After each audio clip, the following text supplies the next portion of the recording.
我开了镇上仅有的一间超市3年，却没见过一个客人。别人都说我的超市风水不好，我也准备关门大吉。可就在这时，一个穿着古装的帅哥走了进来。我没有迎接客人的喜悦，反而是紧张害怕起来。你是人还是鬼啊？男人没有回答我的问题，反而试探性问道：你这里可有顶饱的吃食？那一排排的方便面、小零食、小面包，不是吃食？不过看他长得这么高大，肯定觉得不顶窝。我一拍脑袋，拿出2箱卖不掉的压缩饼干。这军用压缩干粮最顶饱，1块就能顶1顿饭。这么小一包，当真能顶2顿饭？他翻来覆去的扯包装袋，却怎么也打不开。这估计真是个鬼啊，连压缩饼干都不认识。我耐心示范，打开之后递给他，2块肯定能顶你1顿饭了。还挺香，香甜咸酥，还挺好吃的，就是有点干。送你的，喝吧。骆长风接过这透明从未见过的东西，犹豫片刻后，直接用嘴咬瓶盖。我看到这操作，很是震惊。完了，真是个傻鬼，可惜了这张脸和这身材。我为他示范如何拧开瓶盖，看着他学会，才欣慰的点点头。骆长风喝了一口，水很干净，没有任何异味。紧跟着，他快速的吃掉压缩饼干，喝光了水。没饱。见骆长风的目光落在剩下的2箱压缩饼干上，我一把按住了箱子。那东西遇水则发，再吃你会撑坏的。骆长风点了点头。那这2箱怎么卖？2箱有40包，一共给400块就成。400文钱也太便宜了，不用找了。若是好，下次又来。说完，骆长风抱起2个箱子，转身就走。我看着面前的假银锭，犹豫了1秒，立马追了上去。可男人走进死胡同后就不见了。人呢？莫非真是个鬼？之后我关上铺子，拿着银锭就去了当铺，结果那个银锭居然是真的。当铺老板当即出价7000块，2箱压缩饼干成本也就250，这直接净赚6000多块，简直暴利啊！想起那个帅鬼说的下次再来，我直接进了20箱压缩饼干，还有几箱水。与此同时，骆长风抱着饼干回到了位于沙漠边缘的城池。朱大夫看到面前的压缩饼干，傻眼了。这是？你检验一下，这东西有没有毒？朱大夫满脸困惑，但还是照做，闻了闻，舔了舔，惊喜开口：少将军，无毒能吃，真好吃！这是哪里来的？大军自从打到雍州城外，就黄沙漫天，缺水缺粮，后续补给跟不上，雍州又一时打不下，大军进退两难。骆长风立即下令通知下去，让各队收集银两，跟我去采买这种东西。将军，这东西我们从未见过。再者说，这地方早都打烂了，百姓都逃光了，哪里还有商户？事有反常即为妖，将军慎重啊！那你们还能有别的法子弄来粮食和水吗？众人集体沉默。现在的困境，他们只能赌一把。骆长风带着30人，全副武装走入那个巷子，结果只有他进来了。将士们站在废墟中，面面相觑。说好的铺子商户呢？不对，他们将军呢？将士们慌了，正要行动，却见骆长风又从那门里头走了出来，一脸茫然。你们怎么不进去？将军，我们进去了，里面只有废墟，没有您。骆长风又带着众人试验几次都是如此，他隐约明白，可能只有他能看到。骆长风再次走了进去。我来买东西。他将银子铜钱都放在了柜台上。这些能买多少？上次那个饼和水。我看着柜台上散落开的碎银子、银锭和铜钱，目光被2个银锭给吸引。这2个银锭比上次的大，再加上那些碎银子和铜钱，我吞了口唾沫，努力平静地指着角落刚送来的20箱压缩饼干和水。你都拿走，暂时只有这么多。下次能不能多备点？各50箱。没问题，明日你来取即可。接着我又送了几箱方便面和几个午餐肉罐头给他，想了想，又给了他1瓶2锅头。骆长风搬了好几趟才搬出后门。等人离开，我立马去了当铺。小姐来了，快坐。我摆了摆手，直接打开布袋，拿出银锭。老板仔细检查完之后，兴致冲冲地开口：这2个银锭都是10两银锭，品相也不错，按照1万1个成吗？我一把将银锭收回来，扔出3个铜钱。您再给我看看这3个铜钱。老板看着铜钱，忍不住蹙起了眉头。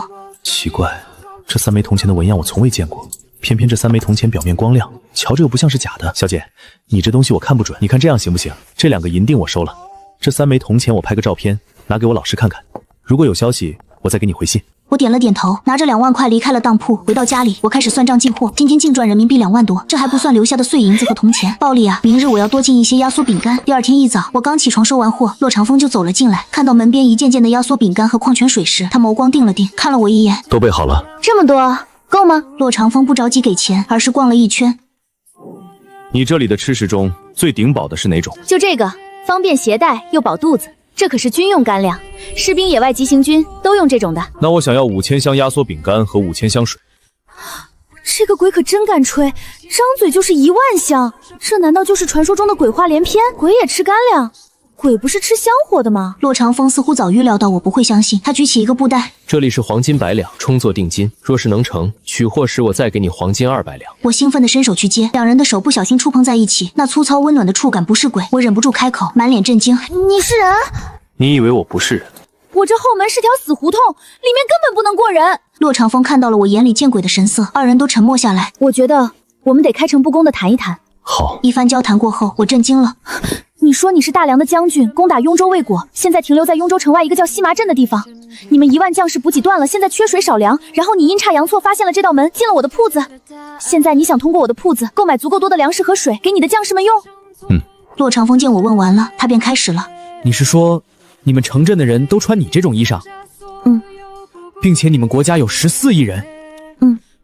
你们日常都能吃饱饭，穿暖衣裳，住上这样的房子？你们国家不打仗？我犹如小鸡啄米似的连连点头。一番询问之后，留给骆长风的只有羡慕。你们太幸福了。可随后，骆长风却上下打量了我一下。既然都能穿得起衣裳，你为何穿这样少？你什么意思？是我说错话了，还请姑娘原谅。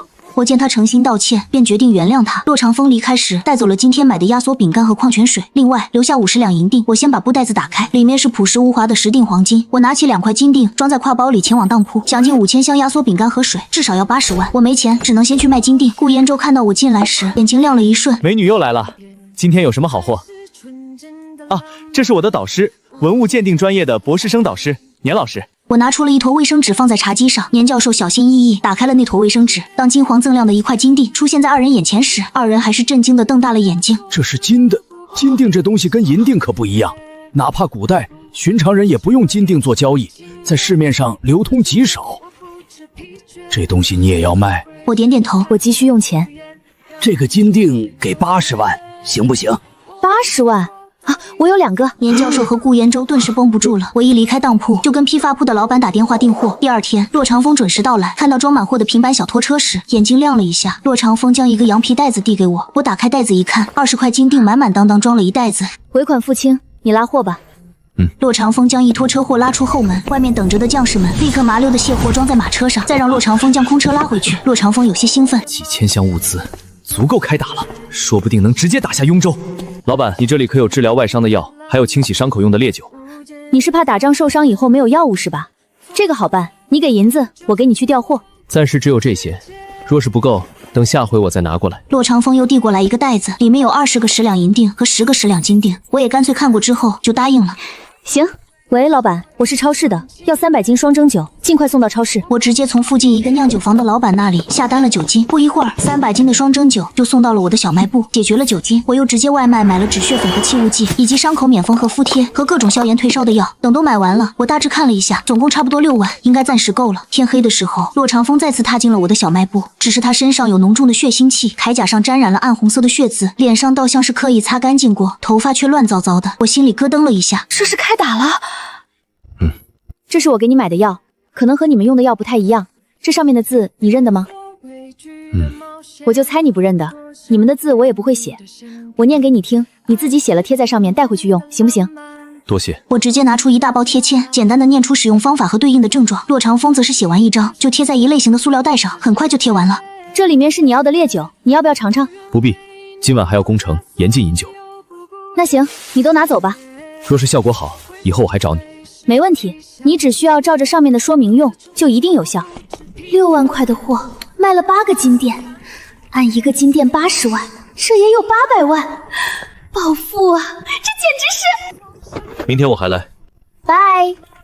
夜晚我做着美梦入睡，却不知道骆长风正带着麾下士兵夜攻雍州城。骆长风今夜差点被留在营地，不让带队上战场，只因为今天他带回去的药太好用了。白天第一波冲锋的士兵有许多受伤的，朱大夫听了骆长风的介绍，将手洗干净后戴上了那个软乎乎的无菌手套，给大家清理伤处。伤口不深的用铅蘸了烈酒擦拭过伤口后，上了那个喷雾剂，吃了骆长风带回来的一颗一颗的药，竟然没发热，伤口还结痂了。元帅骆中海今天也受伤了，胳膊被划开了一条手指长短的口子。朱大夫用烈酒擦拭过伤口后喷了药，用了那个个免风针敷贴，他又冲锋陷阵去了。结果等回来后发现，那处伤口不仅没有如往常般迸裂，还收敛了，这是要好的征兆啊！朱大夫和骆中海大吃一惊，这药竟然这么厉害的吗？从前一场战争下来，伤兵至少也有几百，不能再上战场。可今天这样处理了伤口过后，除了重伤兵是需要休息，轻伤兵是用了免风针敷贴，再上战场一点问题都没有。要知道，许多士兵不是在战场上被杀死的，而是受伤后没治好感染死的。为此，骆中海特意找骆长风商量。风儿，要不一会儿你就别上了，伤兵需要用药，你还能再进那商铺去买药。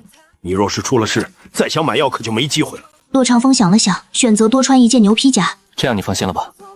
骆长风还是上战场了，因为有了神奇的药，无形中让军心更加稳定了。大家都知道，受点小伤根本无碍，于是大家冲锋进攻更加勇猛了。雍州城破时，驻军将领怎么都想不通，他们不是缺吃少喝好几天了吗？怎么如此勇猛？随着城破，骆长风沉声下令：城中富户可以节约，不许杀百姓，不许淫人妻女，违令者斩。众人大喜，纷纷冲向城中那些高墙大院的富户。骆长风看着蜂拥的士兵，眼底全是冷漠。被挡在城外饿了好几天的士兵，需要发泄心中的愤怒。骆长风回了西马镇。这次伤兵的数量和所需的药品数量各是多少？这个要1000个，不，越多越好。还有这个。哎，来人，命人将富户家搜出来的金银档都送来，还有钗环、首饰和衣料，选好的送一批过来。是。那位年轻的女老板或许会喜欢首饰，想从人家那里买最金贵的药，总该有所表示。仔细挑选，挑得整理。你看看这样的数量可否？能不能尽量多买些？这些还不够用。今日是够用了，可若是以后再想用，难道还千里迢迢来西麻镇买？要趁着能买得到，尽量多买些。明白了，我这就去安排。我早起洗漱完毕，刚打开超市后门，骆长风就推门进来了。一照面，双方都愣了一下。男人应该是特意换洗过，一身干净利落的绛红袍服，配着头上的白玉冠，整个人瞧着精神奕奕。男色惑人，我心中飘过4个字，脸上却一本正经。仗打赢了，不用穿快铠甲了。骆长风也脸色微红，他发现这个女子似乎对自己有些好感。今日为了达到目的，特意换洗打扮了一番。若是从前，这种事情他是绝对不屑去做的。为了1万将士的伤药，牺牲一下色相又何妨？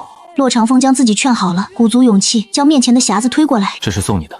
匣子被骆长风放在柜台上打开，里面是满满当当的一匣子珠宝首饰。我反应过来，小心翼翼的一样一样从里面拿出来，里面有镶嵌宝石的发簪、耳环、项圈、戒指、手镯等等，一看就是古代的能工巧匠们一点一点纯手工制作的。我只觉得心里沉甸甸的，这样一匣子的珠宝首饰，在古代只怕是价值不菲。我想了想，问骆长风：“你想要什么？”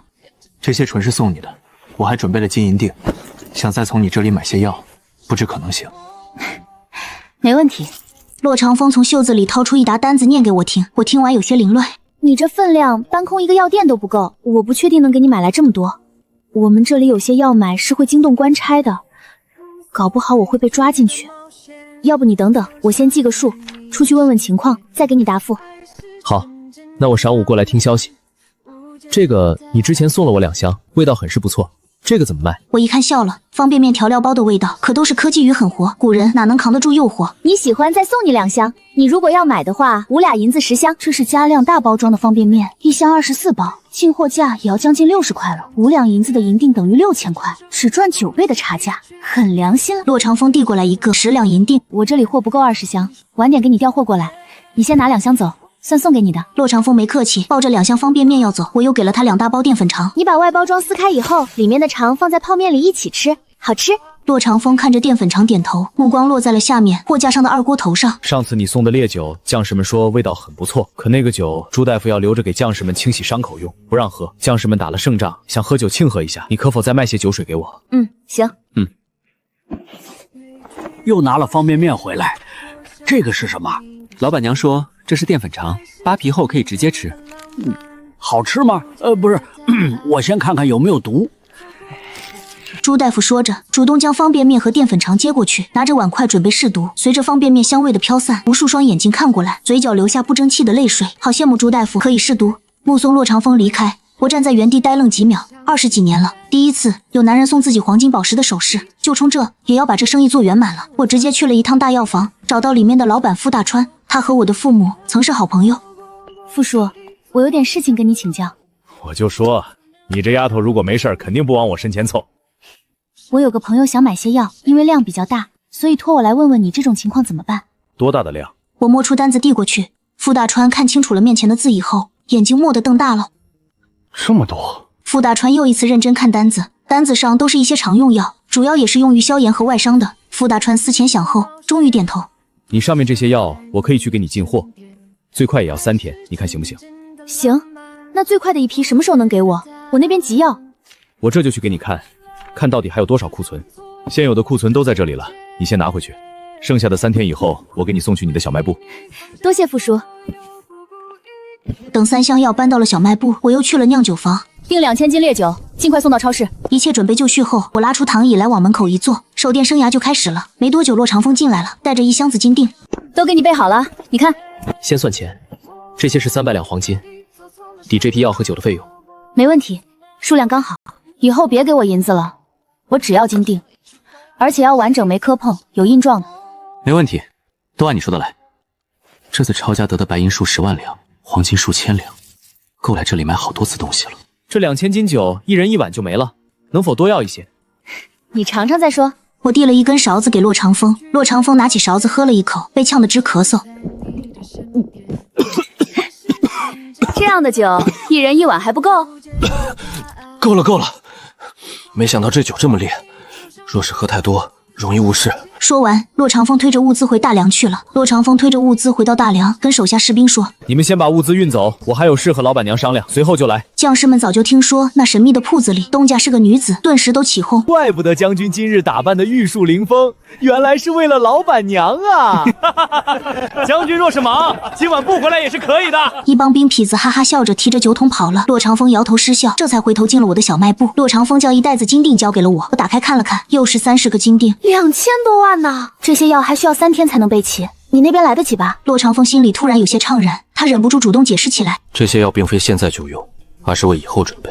后续军队会被调走，届时再想来了你这铺子就不容易了。这铺子只有你能进，你无论在哪里都能进得来。你只需要心中默念着万能小卖部，就能看到万能小卖部的门了。”骆长风目瞪口呆地看着我。真的？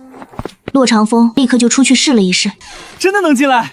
我刚刚就是在空旷的平地上走进来的。我也高兴，唯一的客户维护住了，以后还能继续发财。一高兴，我递过去1瓶奶茶，我请你，免费的。骆长风接过拧开，喝了一口，顿时瞪大了眼睛。这个味道很香甜。还有这个小零食，你也尝尝看。好吃，这是肉干吧？我们也试着做过肉干，味道却没有这个好，而且天热容易坏。这个不会坏掉，它做了防腐处理，是真空包装，里面没有气。你若是带了打仗时候吃，这样的天气最少能放1个来月都不会坏。这个好，你这里有多少？一会儿我都要。骆长风果然动心，我点点头，将肉干都装袋子称了，又抓了1把小包装的豆腐干和各种口味的豌豆，当整整1货架的小包装食品都被骆长风尝试过后打包算钱，我自己都不好意思推销了。反正以后你还能再进来，要不这次就买这些吧。也好，那就先这些。那个桶装了水以后不会变味，比牛皮水袋好。下次能否卖一些给我？这是小事，没问题。这些一共多少钱？你看着给就是。都怪之前赚的太多了，现在开价都不好意思开了。骆长风却误会了我的意思，他莫不是被我今日刻意修饰的皮相迷惑，乱了方寸？我以男色惑人，本就不地道，若不能坚守本心，只怕自己都要唾弃自己。该给多少就给多少，我总不能占你便宜。我依然没开价。骆长风想了想，给了1个10两金锭。这些可够了。够了，还有多的，含泪怒赚几10万。慢走，下次再来。随着他走出后门，3、4个士兵上前接过骆长风身上的塑料袋。朱大夫赶忙提醒：“让我试试毒。”不必试毒，我在铺子里已经都试吃过了。口水都分泌了，居然不让试毒了。今晚大军在雍州城庆贺大捷，西麻镇这边留100人就行。副帅，不必留人在西麻镇了，我无论在哪里都能进入那个神秘的铺子。那行，全军前往雍州城，今晚就驻扎在雍州城外。全军前往雍州城，今晚就驻扎在雍州城外。入夜后，篝火燃起来，牛羊肉烤起来，一桶一桶的烈酒也被搬出来。安排好轮岗的人后，剩下的将士们1人2两烈酒，牛羊肉随便吃。一开始大家还心中不忿，觉得这酒太少了，谁知2两喝完，居然醉了将近1半的人。大家这才知道这酒到底有多厉害。这酒居然这么厉害！骆长风坐在人群中，时不时应付着前来敬酒的将士，面前放着今天刚买回来的小包装零食。骆中海等一干将领也吃着小包装零食，边吃边聊，不亦乐乎。小鱼干他们吃过，可这样美味且油水十足的香辣小鱼干他们没吃过，豌豆他们吃过，这种香酥豌豆他们没吃过，还有些他们见都没见过。这么好的下酒小吃，停不下来，根本停不下来。这些东西你们从前没吃过，若是一次吃的太多了，肠胃难免不适应，容易不舒服。如果吃坏了肚子，记得吃这个长川丸。好。骆长风怕吃坏了肚子，今晚很注意不多吃。可将领们之前没吃过，这会吃得不亦乐乎，哪里还顾得上拉不拉肚子？最先吃过这个隐秘的优越感，让骆长风嘴角上扬。我送走了骆长风，才想起来自己还没吃午饭。本来想把生意做完了就去吃饭，谁知道今天骆长风抽什么风，居然聊到那个时候。不过赚了这么多钱，我1秒钟原谅了骆长风。将金锭放进保险柜后，我又给酒厂老板打了个电话，让他帮忙订1000个10斤的塑料桶，尽量快些要。老板一口答应下来，第二天一早，塑料桶就送来了。我干脆利落的让人将塑料桶放进库房，给老板结了账。万能小卖部开始营业，几乎是刚开门，骆长风就走了进来。我愕然。你是不是等了很久了？不然哪有这么巧？我照着你说的法子走进了屋里，门没开，我就站在原地等着。等了多久？没多久。骆长风似乎不想在这件事上纠缠，直接转移了话题。塑料桶到了？到了，都在库房呢。骆长风却没有直接给钱拿东西走人，指了指空荡荡的零食货架。将士们都觉得这个好吃，还能不能再来点？没问题，估计一会儿就送来了。骆长风的视线又落在了那些绿绿的包装上。还有什么好吃的？你都给我说说。这是我爱干。这个叫鱿鱼丝，是海里的鱼做的。有些人觉得腥，有些人特别爱。你尝尝。这个是66梅，和你们那儿的蜜印差不多。你尝尝。这些都是饼干蛋糕，各种口味的，你也尝尝。骆长风听劝，每样都尝了。除了这个，其他的全都要了。眼看着又有2面货架清空，骆长风还不知足。还有什么好吃的？我回头给你弄些没吃过的，你选爱吃的，我再进货，给你定制服务。身为我们小卖部的顶级 VIP， 您值得拥有。好。骆长风乖得像个宝宝，我看着他俊朗的脸，难得有负罪感，主动岔开话题。你们接下来怎么安排？现在还不知道，朝廷已经派人来了，等人到了就知道了。如果你离开了雍州城，会去哪里？可能会回京。我和我爹都觉得朝廷大概会让我爹留在这里领兵，让我回京做人质。那你岂不是不能再继续领兵了？骆家军的万人吃穿用度也不能找我采购了。所以我爹说让我趁着还在这边，尽量从你这里多采买一些能留给骆家军的东西。我立刻变得精神百倍。骆家军还需要什么？尽管说。你等等。他用平板小拖车直接拖进来一个箱子，箱子打开，里面是齐齐整整的一箱子金锭。骆长风指了指箱子里的金锭，这里有5000两黄金，你看看能买多少东西，都给我安排上，这几天就要，越快越好。等朝廷的人来了，这些黄金就要上交给朝廷，骆家军毛都不剩下，还不如交给他，至少还能从他这里得到些东西。我愣住了，这些哪怕熔作成一坨，论克卖也能卖1个亿啊！说是按照一个金锭80万呢，这简直是天价大单。衣食住行，你们骆家军最缺什么？衣和鞋，烧水用的大锅。那个压缩饼干，若是能弄，就再给弄一些。这东西不占地方，还不容易坏。若是囤一些，关键时刻可以保命。若是方便，还请姑娘再准备一些药，能放久了不坏的最好。行，我点点头，直接拉过一张纸来，手机搜着网店的价格，跟骆长风开始盘算。衣鞋好办。网购平台找个同省专卖军用衣鞋的，一套90块，1万套，直接订货让人送货上门。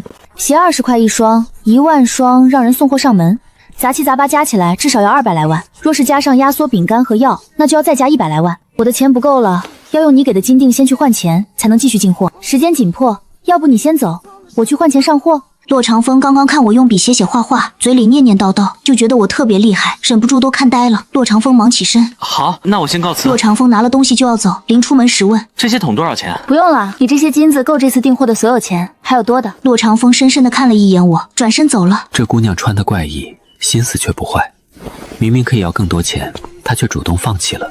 可她明明也很爱钱，君子爱财，取之有道，是可信之人。骆长风一走，我就关了后门，准备将多余的金锭放进楼上保险柜。可我上楼一看，搞笑的情况出现了，保险柜塞不下那么多金锭，我牙疼。唉，咱现在也是钱多的没地方藏的人了。我直接出门去了当铺，卖了4个10两金锭，直接320万到手。我目标达成，准备告辞离开。一些压缩饼干都不是当天就能到的，我网上下单后，对方表示明天到货。到家时，我要的方便面、小零食都送来了。万能小卖部开业，后门刚打开，骆长风就进来了。骆将军。又等了很久，没等多久，就是时不时试试看能不能进来。一次给那么多金子，神秘铺子的东家会不会卷款潜逃？他将黄金一股脑给出去以后，有个副将表达了担忧。骆长风想了想我的行事作风，他不会。副将怜悯地看了一眼骆长风，不敢将质疑再挂在嘴上。骆长风随后半天，只要得空就会尝试进超市，他自己也说不清楚，是担心副将一语成吗，还是想证明给副将看？好在大半天的功夫，他总算又进来了。我指着刚拉过来的货，之前跟你说的方便面和小零食都来了，你看看，没吃过的都尝尝，选你喜欢的带走。我都带走吧，他们爱吃这个，下次给我多来一些。哦，你喜欢这个？我爹喜欢。我脑子里瞬间冒出张飞吃棒棒的画面，吞了一口唾沫，我决定不问。还有这个，下次也多来些。他们以前没吃过，都觉得好吃，又香又甜，还弹牙。我艰难点头。科技改变生活，科技改变古代将士的零食爱好。我已经网上下单了衣鞋、大锅这些，最快明天下午送货过来。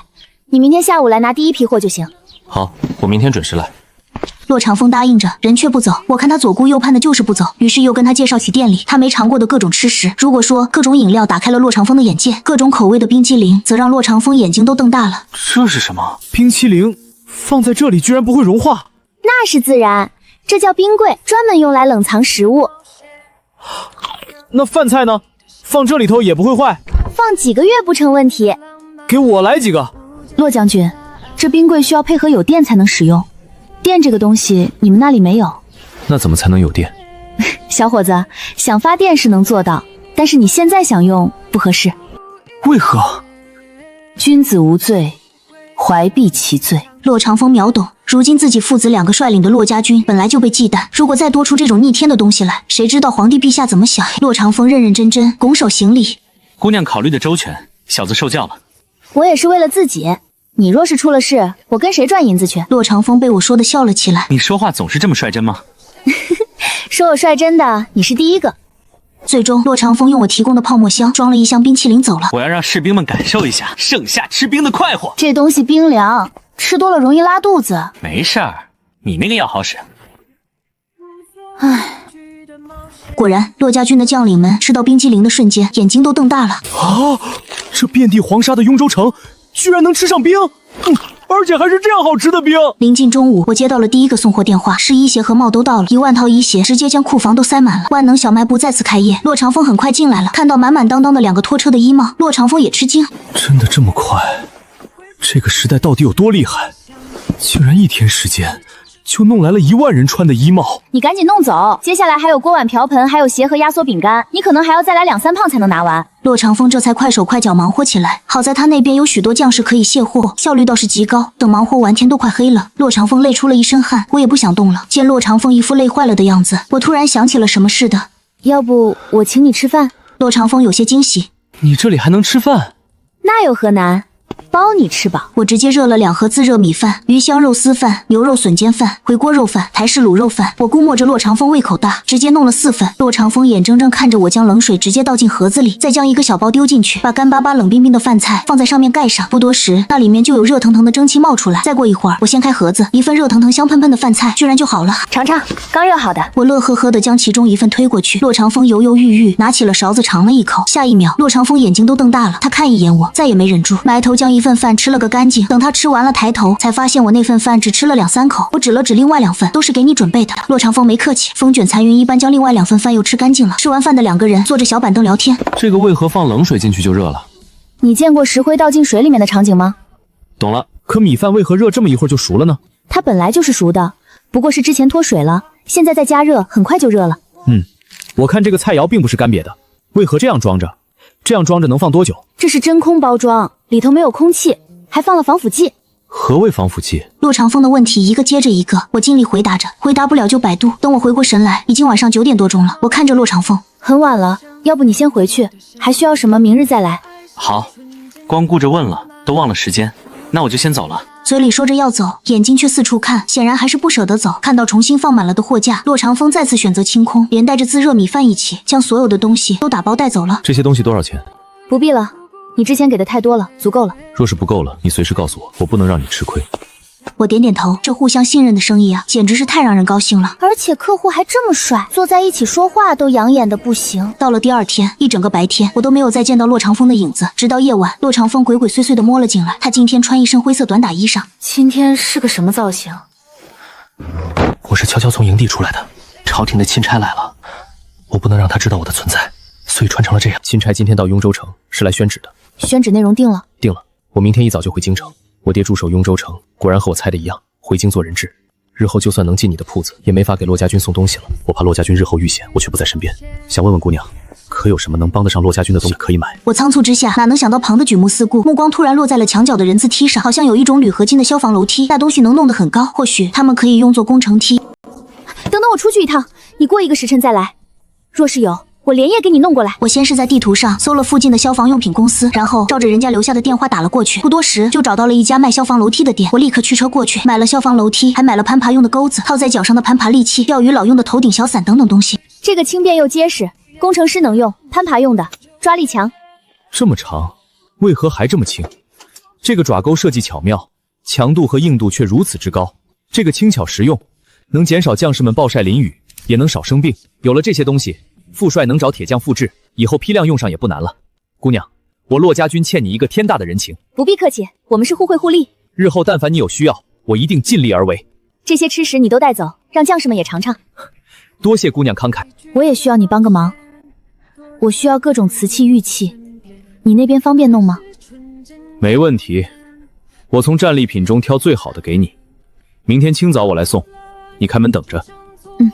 次日一早我就开了后门，骆长风果然很快就进来了。他将怀里2个瓷罐放在柜台上，从这次战利品中挑的，样式最好，没有任何缺损。说着，骆长风又出去了。不多时，我面前就摆满了各种瓶瓶罐罐。让我惊讶的是，其中居然还有几匹布料和几身衣裳。这衣裳是新的，料子在京城也算好的。这一匹是缂丝的料子，你看看可用得上。还有这个盒子里是一盒玉佩，我看着那一盒子各种玉饰，还有薄如蝉翼的料子和绣工精美的衣裳，眼下心中的震撼点了点头。多谢你了。说什么多谢？这些东西不给你，明日钦差就都带去京城了。有些瓶罐钦差看不上，最后或许就丢在军营腌盐菜了。既然你用得上，那自然是紧着你来。骆长风开始跟我道别，因为要跟朝廷钦差赶路，接下来赶路的这10天，我不敢贸然消失。可到第8天的时候，我正准备关门，却突然听到欢迎光临的电子提示音响起。我惊愕抬头，却对上一张近在咫尺的脸，竟然是骆长风进来了。骆长风似乎是喝了点酒，面颊微红，脸上带笑，我眼睛都瞪大了，往后退了一步。你怎么这个时候来了？这是到京城了？还没到京城，后天才能到。今天当地知府招待，他们都喝醉了，我装醉回了院子。这时，骆长风看到了桌上的剩菜剩饭。你还没吃饭？我有些尴尬。吃过了，这是没吃完的。骆长风突然道：“我还没吃饱。”骆大将军看着面前还剩2/3的蒜蓉开边虾以及松茸炖鸡和青菜，满眼渴望。我内心挣扎了一下，这是我吃剩下的，要不我给你弄个自热米饭。这个我没吃过，是一种虫子吗？这是虾啊，海里的东西，半撇开用蒜蓉炒香，铺上去蒸熟，就是这个样子。好吃吗？哎，那要不我给你加热一下，你尝尝。我就吃这些剩下的，不用另外准备。啊，吃剩菜还笑，真是。既然尊贵的 VIP 客户非要吃我的剩菜，那就贡献了吧。微波炉一一打热，端上桌来。骆长风吃的狼吞虎咽，这架势哪里像刚吃过席，就跟3天没吃过东西一样。吃饱了吗？要不我再给你热一盒自设米饭。不用，我就是突然想来看看。喝点这个，它能帮你更快的解酒。喝了酒的骆长风很乖很听话，就真的喝了2口蜂蜜柚子茶。我没话找话。这几天你们在路上还顺利吗？骆长风突然有些委屈的微红了眼。我只是有点想来看看你。我这里随时欢迎你过来，你要吃点什么，我也给你准备。多谢姑娘。你是我的大客户，这点小事应该的。我明天还想吃这个。行，明晚我就定，到时候你来吃。除了这个，我再给你买些别的海鲜。骆长风眼睛亮晶晶地看着我，他的眼神太灼热，我叫他看得不好意思，正要挪开视线，却突然看到骆长风脖子上起了红疹子。我愣了一瞬，以为自己看错了。你脖子上是什么？骆长风伸手去摸，咦，怎么起痱子了？他伸手准备挠，我却吓得出了一身冷汗。骆长风，别是海鲜过敏吧？不能抓！天爷，他这要是海鲜过敏，自己算不算亲手毒杀至尊 VIP？ 这是断自己财路啊！你以前吃没吃过鱼虾？吃过的，我爹以前用猪肉跟隔壁渔夫换过。那海里的呢？没吃过。不过是短短几句话的功夫，骆长风的脸上也开始起疹子，他开始觉得脸上也痒，伸手就要挠。不能抓，你在这里等着，我去给你买药。骆长风乖乖答应下来。好，我开了库房门就往外跑，飞奔着去买过敏药。快，要过敏药！我朋友海鲜过敏起疹子了，严重的话要尽快送医院，会窒息的。我知道了。我拿着药飞奔着回家，在看到骆长风的时候，骆长风已经满脸满脖子都是红疹子了。可他也是真乖，我不让他抓挠，他就真的忍着不挠，两只手忍成了2个大铁拳。快，把药吃了！我喘着气拿出一瓶矿泉水拧开给他，将药抠出来让他吃。见他吃下去后，我耐着性子等药效起反应，同时又怕他喝了酒会影响药效。你多喝水，把这一瓶水喝光。骆长风听话的将一瓶水一口气就炫干净了，喝完了他嗓子都有些嘶哑，我嗓子也干巴的厉害。骆长风如果真的因为过敏窒息而死，自己的财路就断了，更何况这是一条人命啊，还是曾经给了自己这么大帮助的人。我眼巴巴盯着骆长风的脸和脖子，紧张和在意让骆长风忍不住嘴角微勾。我没事的，这会儿觉得好多了，没那么痒了，真的，感觉好多了，是好多了，就是有点困。卖药的说了，这药吃了是睡，你现在需要睡觉。明天醒来了再吃一次那种药。那我回去了。你这样回去行不行？实在不行，在我这边休息。骆长风眼神不由自主看向楼上。我若是不回去，那些人找不到我，会引起戒心，对骆家军不好。我现在与他们在一起，这药不方便带着，我明日再找机会过来。我有些担心的目送他出了后门，想了想，索性后门就没关，反正后面是个死胡同，谁也进不来。这边我心中惴惴不安，去睡觉。骆长风却一觉直接睡到了日上三竿，直到房门被人推开，骆长风才惊醒过来。谁？哎，骆将军啊，我还以为你怎么了，叫门叫了半天也没开，没想到只是喝醉了睡晚了。人只要没跑就好。抱歉，胡大人，我昨晚贪杯多喝了点，这就洗漱出来。不多时，骆长风精神奕奕地出来了。胡大人，走吧。我早起后发现骆长风并未出现，心中很是忐忑，也不知道昨夜那个药到底起效不起效，自己的至尊 VIP 客户到底是好了还是死了，心中惴惴不安，却又没有法子。眼看着到下午3、4点了，骆长风依然没有出现，我坐立不安。晚饭时间到了，我没心思点外卖，将早上和中午剩下的饭菜热了热吃掉。吃完了，我又觉得不对劲，自己昨天答应了给骆长风点些吃食的，他若是来了，什么都没有怎么行？于是我又给他点了个排骨、蒸糯米饭和一份小炒黄牛肉。外卖送到，骆长风还没出现，我心浮气躁，索性把前门关了，坐在小圆桌前专心等骆长风。到了晚上9点，随着一声欢迎光临，我忽地站了起来，看向后门，他来了，人没死，我大大的松了一口气。骆长风看着我面前的外卖饭盒，有些诧异。你还没吃饭？一说到这个，我没好气的白了他一眼。这是给你点的。骆长风面颊微红，却不明白我怎么突然不高兴。多谢你了。今天不敢给你点海鲜了，你吃这个吧。骆长风答应着，开始大快朵颐。我正好认真观察他的情形，还不错，脸上和脖子上的红疹基本都消了，只有特别严重的地方还有一点痕迹。骆长风两边脸颊吃得鼓鼓的，被我这么打量，也意识到我在担心什么。疹子已经好了，不怎么痒了。我告诉他们，昨夜喝的酒不对劲，我发疹子了。他们请了大夫，今天就没敢给我喝酒。我点点头，这才松了一口气。没事就好。骆长风见我不说话，呼啦啦将饭菜吃了个干净，这才拍拍肚皮。吃饱了。就吃这点够了吗？不够我再给你弄点别的。够了。那明天我再给你留点饭。听到这话，骆长风眼神中露出一丝犹豫。明天他就能进京也会面圣，但不知道陛下那边什么情形，他也不敢说明天就一定能来。骆长风看了看那满满一货架的各种吃食，你这里的吃食我不能带出去，只能等下次了。那明天我进一些你们那边买得到的零食，外人看不出来不同，味道却不一样。真的？那太好了，那我走了，你早点休息。我点点头，特意交代后门我不关，你什么时候有事都可以来。晚上也不关？反正除了你，别人也进不来。你若是需要什么，只管拿。晚上我不在的话，你要的东西如果这里没有，可以在柜台那里留言，纸笔都在那儿。虽然你的繁体字我认起来有点难，但我有办法。对上我灿烂的笑容，骆长风眼底有些发热。我父子为大梁南征北战，皇帝不说嘉奖，却先想着提防，将老父亲留在边关，让我回京为质。可眼前这个明明只是买卖关系的怪异姑娘，却给予我这般信任。多谢姑娘。不用客气，这都是我应该做的。确定了骆长风的安全，我没了后顾之忧，踏踏实实去睡觉。一早起床，我先是去了柜台，却发现并没有留言。显然洛长风昨晚没有再过来，我也不失落，收拾好了自己继续开铺子。到了晚上，我闲着无聊出门溜达，想着要不要给洛长风点外卖。虽然他昨天就说了今晚不一定会过来，可万一他过来呢？跟皇帝吃饭，他未必能放开了吃。正好路过一家网红糕点铺，我买了各种蛋糕、泡芙、三明治，满满一袋子。就算今天不来，明天后天也能吃。一番折腾，回到小卖部，都快10点了。我开门开灯，下一秒瞳孔猛然放大，死死捂住了嘴巴。后门口躺着一个人，浑身是血，是洛长风。冲过去查看情况，洛长风还有意识，看到我冲过来，他声音很虚弱：“那个止血的药还有吗？给我来点儿。”我家里没有，我现在去给你买，你一定要挺住！我慌乱地冲出了家门，等拿着药飞奔回小卖部，洛长风已经快要昏迷了。我拿来了柜台上的剪刀，抖着手给他剪开了身上的袍服衣裳，酒精消毒，药粉撒在伤口上，再用那个免缝针敷贴给他粘贴上。正面的伤口处理完毕，我又费力地将洛长风翻身过来，背面也有。洛长风不知道什么时候已经眼神涣散，昏迷过去。好不容易将人收拾完，我累出了一身汗，一屁股坐在洛长风身边大喘气。缓过神来，我咬咬牙，又从楼上抱下来2床被子，下面铺1床被子，让他躺在被子上，再给盖上，自己就算尽力了。洛长风，翻身。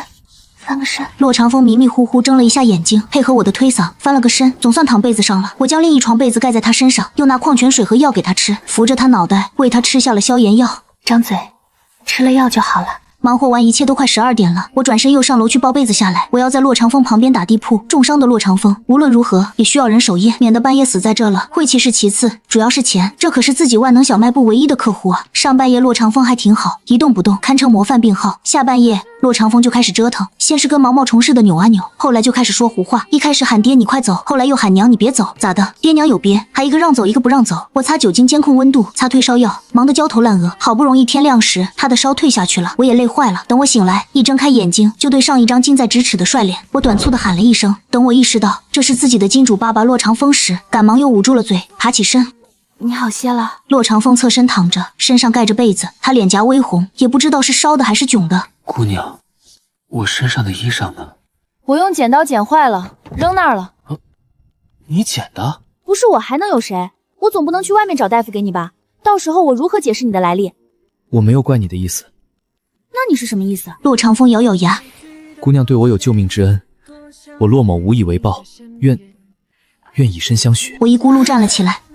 你可别碰瓷啊！我只是救了你，没别的意思，就是路边一条狗，我看它伤成这样也会救的。啊呸！这是什么蠢话？不就是看了你的身子吗？我们这里对这事儿看得没这么严重，如果是为了救命，看了也没关系的，大家都不会往心里去，最多送点礼物表示感谢就完事了。我的暗示都快成明示了，你该懂了吧？你救过几个人？看过几个男子的身子？大哥，你的关注点出问题了，请听最后一句。当然只救过你一个，我所在的国家很安全，这种事情一辈子都碰不上2回。洛长风的神色好了一点，他也没再执着于以身相许，而是开始关注另一个问题。你这里可有男子的衣物？有，你等会儿，我去给你拿。我先是从货架上拿了一盒男士内裤，拆开递给他，这个你应该能穿。这是裤衩子，穿这儿的。见洛长风还是一脸茫然，我比划着穿这的，洛长风脸又红了，忙接过去塞进被窝要穿，我也觉得尴尬。你先换着，我去给你找件上衣和裤子。去年老爸过世后，绝大部分衣服都拿出去烧掉了，只剩下一套留着做念想的。我上楼找出来拿给洛长风，洛长风穿上短了，好难看，你比我爸高太多了。你等等，我给你去买。洛长风乖乖点头，把被子盖好。夏天的短袖大裤衩不贵，一套才几十块。想了想，我又买了菜和肉。这几天最好还是别出门了，专心伺候金主爸爸比什么都重要。这是给你买的新衣服，试试合不合身，再配上这个，走路方便。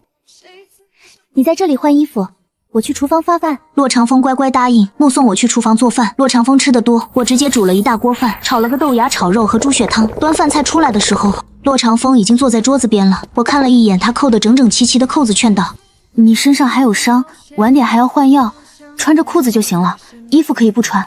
洛长风低头看了自己的衣裳一眼，等换药的时候我再脱。